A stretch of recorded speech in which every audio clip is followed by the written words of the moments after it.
Welcome back to KP's Kingdom, Cooking with KP, and today I'm going to show you how I make these awesome little chicken and mushroom steamed buns. Very similar to the barbecue pork buns, but they're not. 1 tablespoon of caster sugar, a 7-gram packet of dried yeast straight in on top, and to that I'm going to add 1/4 cup of warm water. Very basic. We want to activate this yeast, so we're going to give that a quick little stir, just like I'm done there. And I've got a tea towel sitting over on the side. I'm just going to put that over the top and leave that for around about half an hour. Alright, half an hour later, that has gone all nice and frothy, and we are ready to start making some dough. Alright, so into this bowl I have 3 cups of plain flour. I have 1 teaspoon of baking powder and a 1/4 cup of caster sugar, and I've sifted all of that through. We're just going to add our yeast mixture straight on top of all those dry ingredients. No real rocket science here, nice and easy, and don't be afraid of making dough, it's not that hard. And there I've added 1 cup of warm water. I'm simply going to put that into my mixer, and I'm using a dough hook on that. If you don't have that type of appliance, just use a wooden spoon.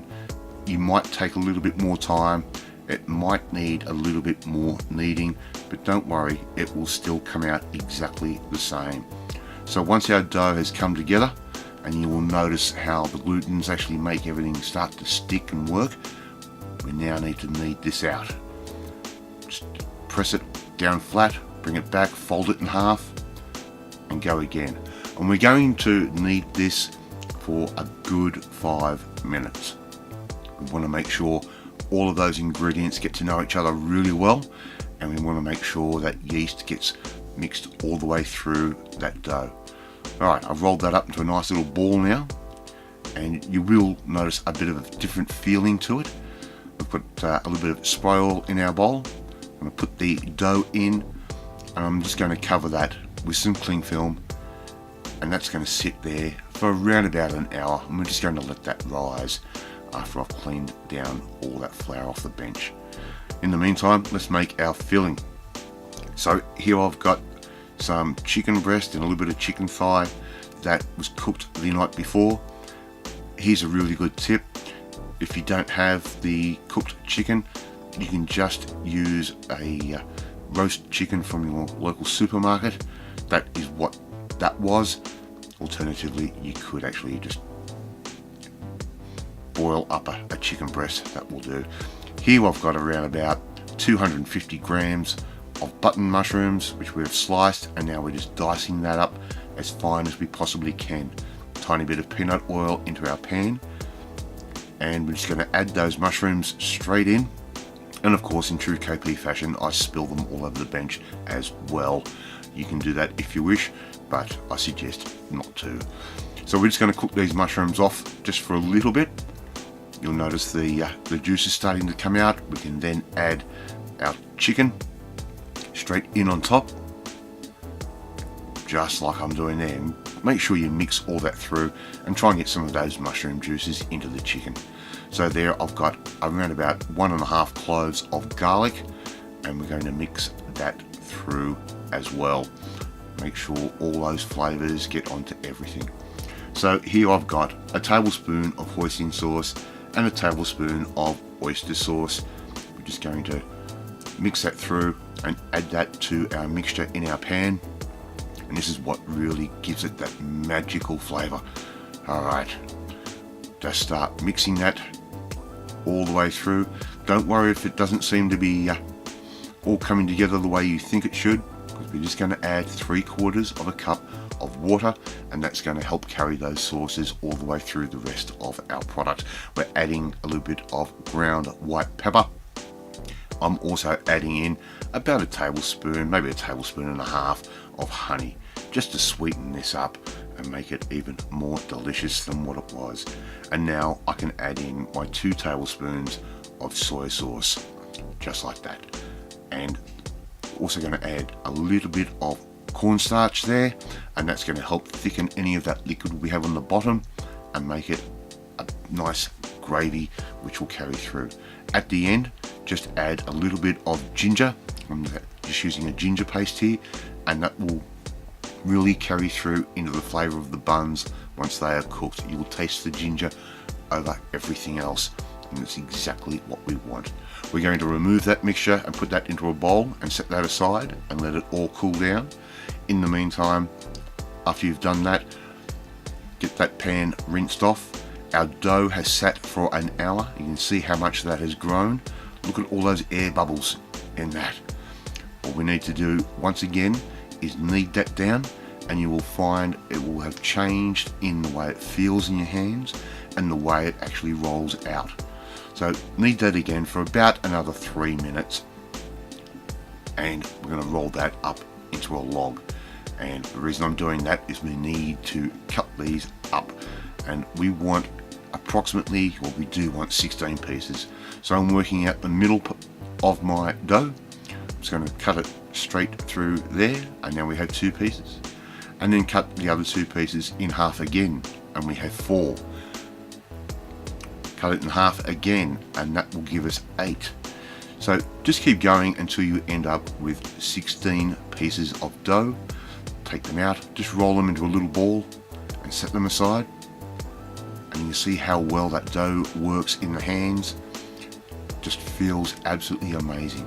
We're just going to roll these out into as best of a circle as we possibly can. They won't be perfect unless you are really good with the rolling pin. I am not, so we're just going to keep rolling those out and get them ready to go, and we're going to get ready to fill our buns. Now here's a really good tip. That's a 1/3 measuring cup, 1/3 of a cup measuring cup. We're simply going to make like a little pie into our cup. So just keep pressing that dough until it covers all the edges and all the bottom, and we're simply just going to add some of our mixture, 1 tablespoon of our mixture in, and all we really need to do now is grab the edges of our dough and bring it towards the center and just get it all gathered up. Try and cover up any little holes that might form. It'll all come together, don't worry, just be patient. And in the meantime, we've also cut 16 pieces of greaseproof paper, and just larger than what that cup is. We're going to turn our bun out onto our paper like that, and we just need to do that 15 more times. Lay up those straight into your bamboo basket steamer. Look at that. We're just going to keep going and do exactly the same thing. Make our little pie, put the filling in, cover up the top, turn it upside down, put it on the paper, and put it into our bamboo steamer. I'm using 2 levels on our bamboo steamer. That way I've got plenty of space for the steam to surround the buns, and the buns will actually grow in that steamer. They will grow considerably actually. So there's our last one. Just close him up like that. Put our paper on like that. I'm going to give him a little bit of a whack, maybe 2, maybe 3, and there's our last bun, and that goes into our steamer. So I've boiled the kettle and I've got some nice hot water happening. I'm getting my pan all washed up, and I'm adding that boiling water into our pan, and we want to bring this up to a nice rapid boil, just like you can see there. We don't want to go too ballistic, otherwise we'll lose all of our steam. So a good hard simmer would be the best word. Simply, we're going to put our baskets straight on top of our pan, and as you can probably see, my pan only just fits my steamer. I'm going to cook those for 7 minutes. I'm going to take them off and turn them around. So I put the bottom one on the top and the top one on the bottom. I'm going to cook those again for about another 7.5 minutes. And if you haven't had steamed buns before, you do not know what you're missing. Look how much they have grown in that 7 minutes already. Alright, let's finish this off. These are a perfect little accompaniment for Asian meal. You can have them as an entree, or you can have them just as they are. They taste awesome. I'm going to cut one in half and let you have a look inside. Look at that. I want to see you try and make this at home. Thank you so much for watching this video. If you liked it, hit that like button. It gives me confidence. It should make you feel warm and fuzzy too, just like those little buns feel warm and fuzzy. Hit that notifications bell, you'll be notified every time a new video goes up, so YouTube does say. But more importantly, I want you to come and join the family and learn how to make more beautiful food like this. Hit that subscribe button and you'll never miss another one of my videos again. I'm off to eat my buns and I will catch you next time. Bye!